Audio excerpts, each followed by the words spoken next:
Right, I think we will start. Evelyn, could you turn the light just down? So, good evening, everyone. Thank you very much for coming tonight, and it gives me great pleasure to introduce Dr. Awaḍ Abdullah bin Al-Nahee, who is at present supervising the DARAH project for the King Abdulaziz Foundation for Research and Archives. And this is in the process of examining Syriac sources on the history of the Arabian Peninsula.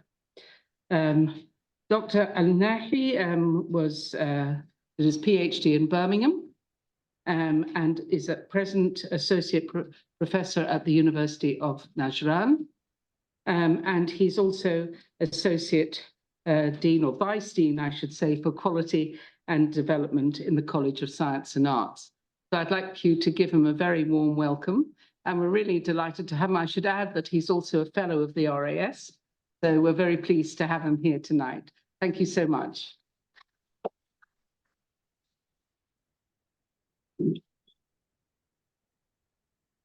Good evening, ladies and gentlemen, and thank you very much, Dr. Allison, for introducing me, in which it's my great pleasure to be here to speak to you, to deliver this talk about King Abdulaziz Foundation for Research and Archive, which known DARAH projects about the sources of the history of Arabia. But before going through our lecture, I would like first express my deep thanks for the Royal Asiatic Society for giving me the opportunity to be here to deliver this talk and to talk to you directly. And also, I would like to welcome those who are virtually joining our lecturer share. Bismillah. I would like to start this talk by a common understanding or a common thought or misunderstanding that may be believed by those who are interested but non-specialists. In the past, I mean, before the social media, which can represent it in the idea that traditional Muslim sources can be the only type of the source, the history of Arabia, either before Islam or after the rise of Islam. Of course, as you know, this idea is totally incorrect. If we look at the map of Arabia during ancient ages, even medieval or even late antiquities, it was surrounded by settled and civilized nations who produce a huge number of writings in theology, in literature, in history, and other fields of knowledge, like those written by ancient Greek and Latin. Since Herodotus, the ancient Greek historian, as you know, until, for example, Procopius, those historians record significant details about the Arabs, about Arabia, about its peoples, as I will be explaining, in which can be regarded as the first project for DARAH. In addition to other type of writings, such as those written by Hebrew, by Armenian, by Ethiopian, Coptic, Persian, and Syriac, which is the title of the present project. And therefore, DARAH was aware about this an important issue. And since 2010, around this time, DARAH has created a long-term strategy of projects that started by classical sources, which include both ancient Greek and Latin sources. And this project was completed and published in 2018 under the supervision of Professor Abdullah Abdul Jabbar, who is a professor of history, ancient history at the University of King Saud in Riyadh, and the supervisor of this project. And as a result, for the good, positive creation for this project, DARAH created the second project under the title of Byzantine Sources. This project, as the second stage, will be completed soon. Whereas Syriac Sources, which is today's topic, in which I would like to argue can be the largest type of sources for the history of Arabia, for the history of Arab. And I will tell you why this type of sources can be the most largest and maybe the most important type of sources, the type of non-Arabic sources for the history of the Arabs. For that issue, it may be asked for Syriac itself, for those non-specialists, not for historians or those specialists. What does Syriac mean? Syriac, as you know, is an Aramic dialect originated in Edessa, which can be Edessa, which is a famous and very important city located in the upper Mesopotamia, which is called in Arabic Ar-Ruha, and currently called Orfa, a famous city located in the southeast of Turkey at the moment. This city represented a special importance for the early history of Christianity, for the early history of Islam later with Muslim-Byzantine relations. So in this city, Edessa, Syriac began its journey as a local dialect. And with the course of time, Syriac became the language of Bible, the language of worship, the language of church, the language of Christian communities who lived in the Fertile Crescent, either in Mesopotamia or in Syria the Greater, in addition to Upper Mesopotamia. And also the language of writing, especially from the 3rd century, when a book with the earliest Syriac work under the title of The Laws of Countries composed. And this work composed in the late 3rd century and attributed to Baradissan.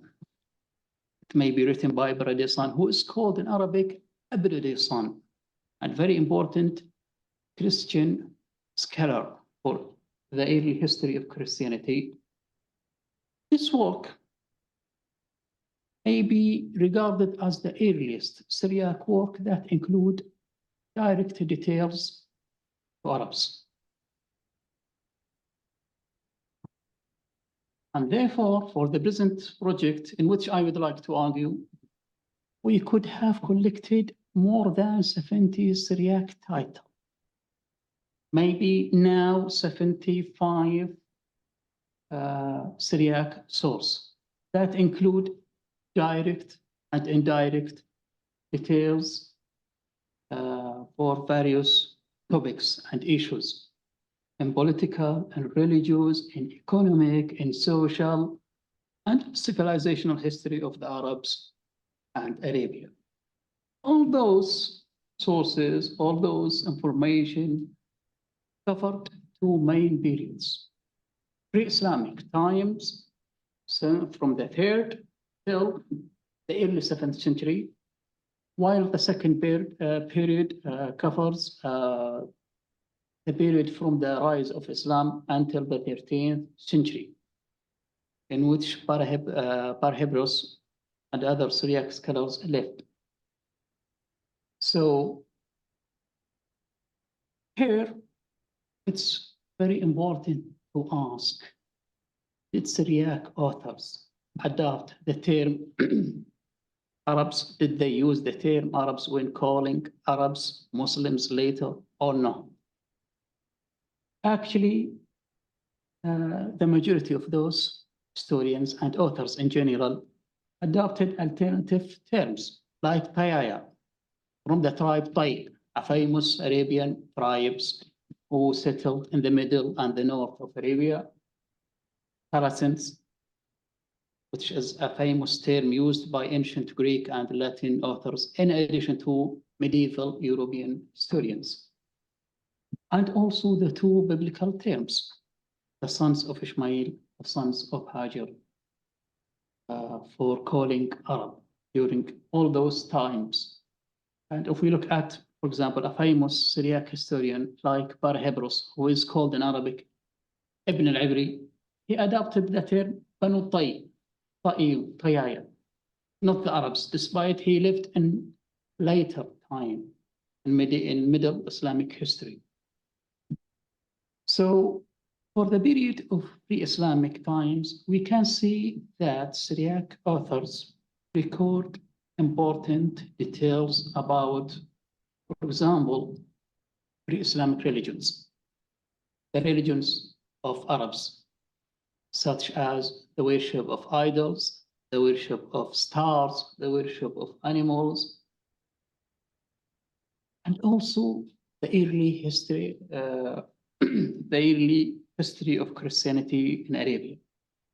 We can read about Syriac chronicles and other type of works that include significant details about early missionaries for Christianity in the East, in the South, and among Arabian tribes, especially in the North. Significantly, we can see that some Syriac authors record some information about the social life of pre-Islamic Arabs, like Bedouin life, the style of Bedouin life, nomadic life of pre-Islamic Arabs, like the culture of food, like circumcision, which can be regarded as a religious practice. But circumcision can be practiced by those Arab tribes before Islam as a social practice anyway. So some Syriac chronicles include important details about the economic activities, the trade, the agriculture, and so on. The majority of Syriac historians from the 5th, 6th century record also important and detailed accounts about the political history of pre-Islamic Arabs, especially pre-Islamic kingdoms in the north. For example, the kingdom of Sassanids in Syria, or the kingdom of Lakhmids or Nasrids in Mesopotamia, which is capital Al-Hira, if you heard about that. Some others record important details about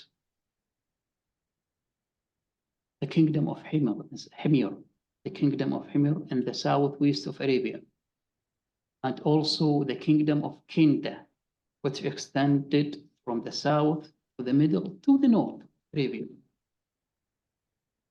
Some of those Syriac historians provide important references about the relationship between North Arabian tribes with the two superpowers, Byzantine Empire and the West, and Sasanian Persian Empire in the East. And before concluding this slide, we can see that the majority of Syriac historians and authors in general paid special attention for Najran, in which you asked me, somebody of you asked me, why Najran? Najran at the moment, very developed city, the very famous region in the southwest of Saudi Arabia, and where I work at the University of Najran. Najran had special attention by those Christian historians because it was the largest and most important center for Christianity in the southwest of Arabia.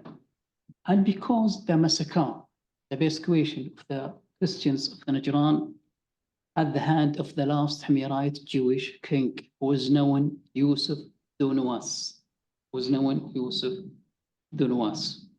It's not only Syriac works highlight this tragic accident, even Greek, Ethiopian, and in addition to Muslim sources, paid special attention for this accident. But for Syriac authors, they record details about the Christians of Najran, the history of Christianity in this region, and also important details about this region after the rise of Islam. The rise of Islam in general made a significant shift for the Syriac awareness, the Syriac familiarity, the Syriac interest in Arabs and in Arabia. For example, we can read that early Syriac historians record important and direct details about the rise of Islam. The Prophet Muhammad, peace be upon him, may be the earliest Syriac work that include direct details about the Prophet, about the rise of Islam, written after the rise of Islam or after the death of the Prophet by 3 to 4 years, only that number. That's very early time. Some Syriac works record important details about the geography of Arabia, its most important towns, like Yathrib, which called at the moment Al-Madina, like Mecca, like Ta'if, like Al-Khat in the east of Arabia, which can be called at the moment Al-Qatif, like Al-Yamama, the middle of Arabia. Al-Yamama is the ancient name of Riyadh region, anyway. So the majority of Syriac historians after the 7th, 8th century record important details about the history of caliphs, rightly guided caliphs, Umayyad caliphs, Abbasid caliphs, and their policy toward non-Muslim communities, and the policy toward those peoples in regard to the conversion of Islam. The issue that can be known in Islam, Dhimma, Ahl al-Dhimma, or the protected people, and the issue of the tax, and so on. And the issue also for the tolerance. They record important details. They record significant and detailed account for the early conquest of Syria, conquest of Mesopotamia, conquest of Iran, conquest of Egypt, and other parts for what can be known at the moment Muslim world.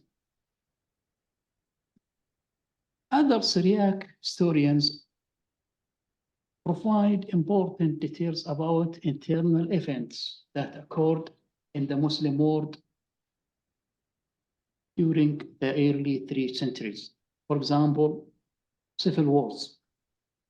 The first civil war occurred in the Muslim world that called Fitna, the first Fitna, the conflict between Caliph Ali and Muawiyah, second Fitna between Umayyads and Ibn Zubayr, in addition to other events like, for example, the conflict of can be for other groups, which can be known now, Khawarij, was called in Islam Khawarij.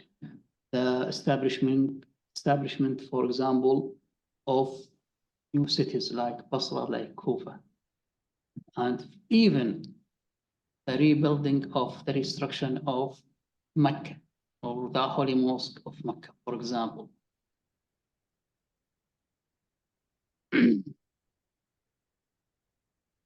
Significantly, some Syriac authors, especially in Abbasid area, record important details about debates, religious debates that used to be held at the court of caliphs between Muslim and Christian communities.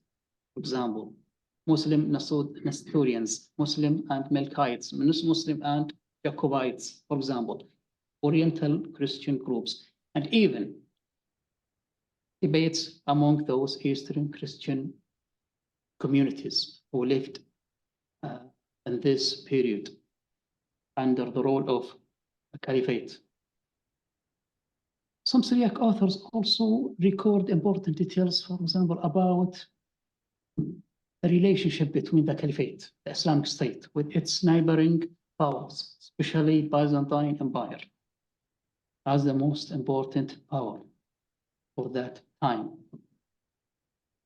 But here, it's important to draw your attention to a fact that is in the fact that Syriac scholars played a significant, effective, and positive role in the Islamic civilization. They had a good connections with caliphs, especially Umayyad and Abbasid caliphs. They were scholars of translations, scholars of medicine, scholars of philosophy, scholars of pharmacology, scholars of astronomy, scholars of history, even scholars of language. That's very amazing. And some of those worked at the court of caliphs and produced significant works in those fields of science. Now, what we are going for the present project. As I said, we have collected and achieved the first stage to collect all those key sources written by Syriac. And we almost to finish the second stage to extract all those relevant texts. We are not going to translate the whole Syriac source. We are going just to extract any relevant historical text, not theological text, just historical text. And for the third stage, this text will be translated based on the original Syriac one, translated to Arabic, of course. And there will be a digital database. We are not going to publish this work or this project in hard copies. No, we are going for the first edition to publish it in a digital form, in digital database, which will include the original text that's written by Syriac, in addition to the Arabic translation. The Arabic translated text will be the main target for the present project. And we are going also just to document Western translations that already made by English, by French, by Italian, so on. But as I said, the Arabic text will be the main target for this project, in which we will provide, for example, an introduction. There will be introduction for each source, a brief introduction, which will include brief introduction for the author himself, for the importance of the source and its importance of details for the topics of the project. And there will be a full scholarly commentary on those terms included in the main text. For example, there will be geographical terms that may be used by Syriac authors, but not used by, for example, Arabic historians, and other terms of people, other terms of cities, other terms of communities, and so on. In addition to index and appendix. From that, we aim to provide truthful, reliable, and translated text and material with high standard for those Arabic-speaking scholars who are interested in the history of Islam, in the history of Arabia, and the history of other subjects during this 10th centuries. This is the end. And thank you very much for your attention for this lecturer. And for any further details, I will be pleased to send any suggestion, any idea, any question, anything you would like to suggest to the project email, and I will be pleased to hear to your questions. Would you like to Thank you. ask some questions? Would you like to understand? Yes. Anyone got any questions? I was just wondering how, Michael, go ahead. No, up to you, you go ahead. Well, thank you for the lecture and telling us about your projects. And you mentioned, of course, the digital publication.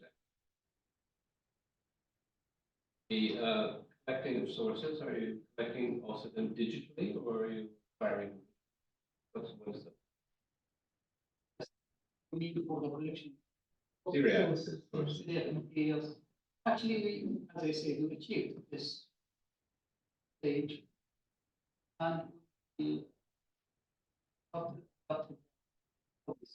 in addition to publish, public?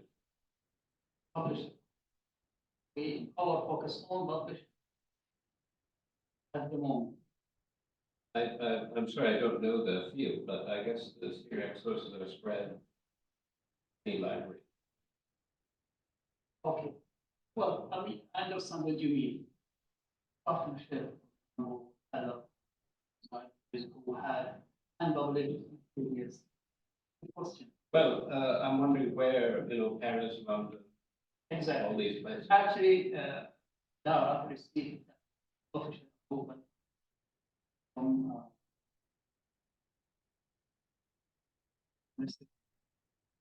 We wish our project are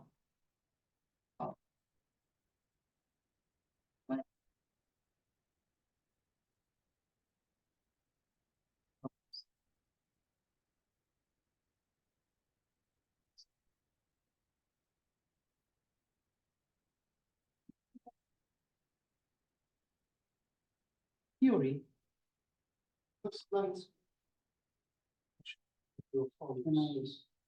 please. yes, please. The sorry. page with the Syriac on it. Go back. Okay. Yeah, this one. Okay. Nasir. Yes. Actually, this from the manuscript of the short chronicle that composed in the early time of, in the middle 7th century by an historian Syriac author in the East, and record important details about early Arab conquest of Mesopotamia and their conflict, especially with the Persian Empire. And I would like here to thank Dr. Nasir Al-Ka'bi, who provided me this particular book. And you asking him, is it a very big collection he has of Syriac sources? You mean Dr. Nasir? Yes, Dr. Khabi's. Actually, to my knowledge, he worked in this work and translated to English with well edition from Syriac to the, but I did actually, to be honest, I didn't ask him about this particular issue, but he may have some collection for that. I was just wondering, Yeah. on one of the slides at the beginning, Mhm. you have the inscription, Yep. and I just wondered how many Syriac inscriptions you have or exist in Najran or in Saudi Arabia as a whole.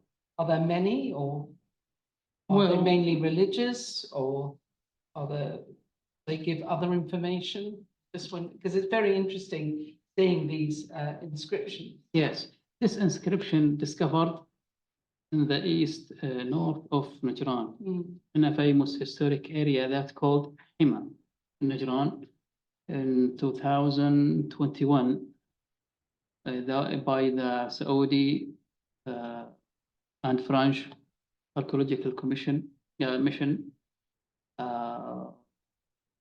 maybe recorded in the late 6th and 7th century. Actually, I don't have specific number, but I'm sure there are other Syriac inscriptions, either in Najran or in other parts of Saudi Arabia, especially in the north of Saudi Arabia. And are they on rocks or on? It's are a they rocks. It's inscribed in rocks. Okay. And if you can read the translation of the Lord have Mercy upon me, wherever it was. You know, Syriac was the language of Bible for Yes. East Oriental Yes. Christian communities. And they use this language for their religious practices.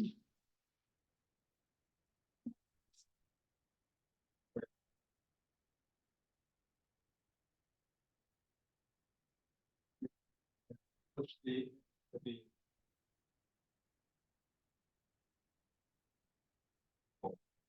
history?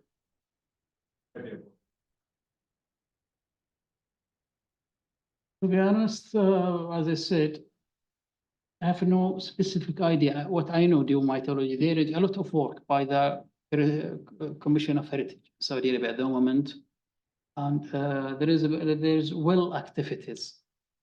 For example, this inscription was published already. But it's important to publish all those collections in digital form.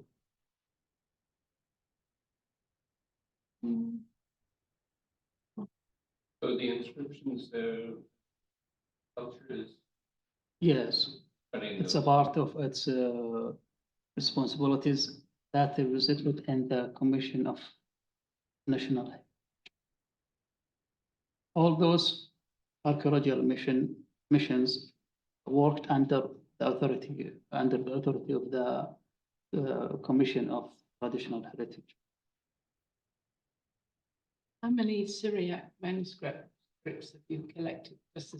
You don't have to give me the exact. To be honest, I might work only on the written sources, On the written not sources. inscriptions, because Right. I'm a historian. Yes, but on the. But it's very interesting because it's a type of our sources for the research to use such inscriptions.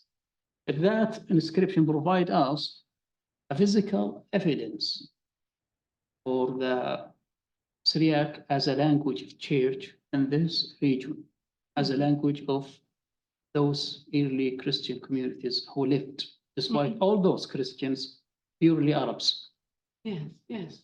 Those Christians, purely Arabs. I was just wondering how many Syriac written sources have you? Collected. For the sources, Yes. 75.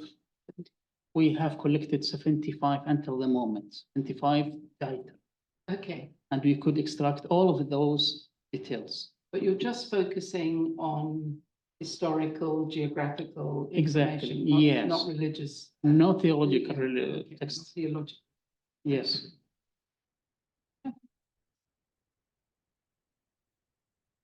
Yes. I'm talking. No, that's all right. You can talk all you like. I mean, this is very interesting because it means there's a big community. Because you don't write unless someone can read it. Yes. Yeah, so pray for me, okay. Means the next person comes and pray for him. It means there's many people there. Read that. Means a good. In this area, which called in Hima, there is thousands of inscriptions. All right, okay. Written by South Arabian language. For example, that called Musnad. Written by the Arabic, regular Arabic language. Written by, for example, Greek. There are Greek inscriptions, a minor number of those inscriptions discovered in Najran in general, and even in this area, because Hima located on the road of caravans for ancient times till the early times of Islamic history. Question, in terms of the work that you're undertaking, the large team you're working on, what's the duration?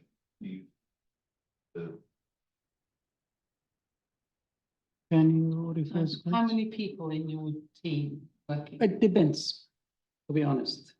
There is a committee, scholarly committee for the project to direct, and we could gain some of those who can work on translation, some of other scholars who can work on commentaries, some of scholars who can work on, for example, on writing the introduction.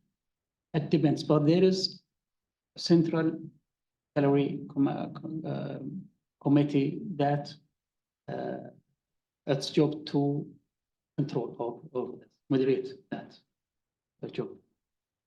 How many do you think you've got working for you? How many are on the committee? We are, for the committee, we are 5. 5, okay. We are seven. Seven. We are 7 members for the committee that you can see on the brochure of the project I see. that I sent to Nahee. Yes, yes.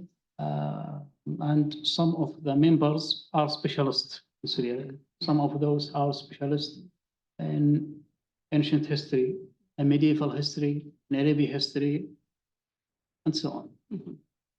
And the other part of the question was, how long? We will it decide, be well, before it finishes we this decided project? first to give this project from 36 months to 48.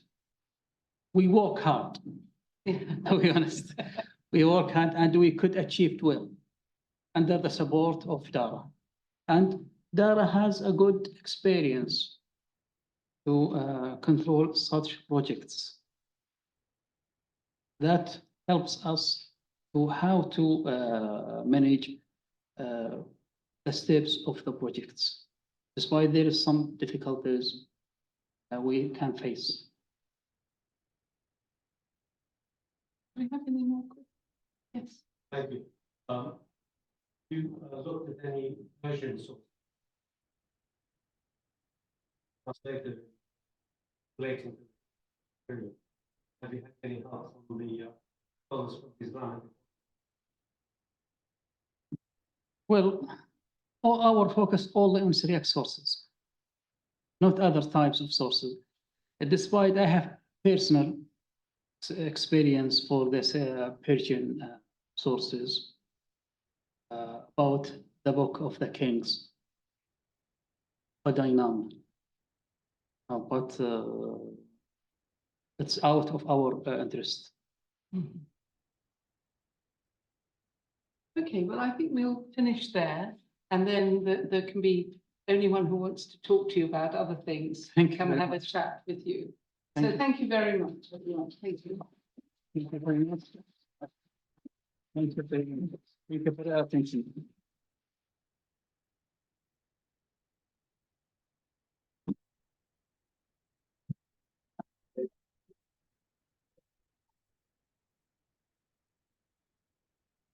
Very much. So this one is very interesting. Thank you. This is to Liz.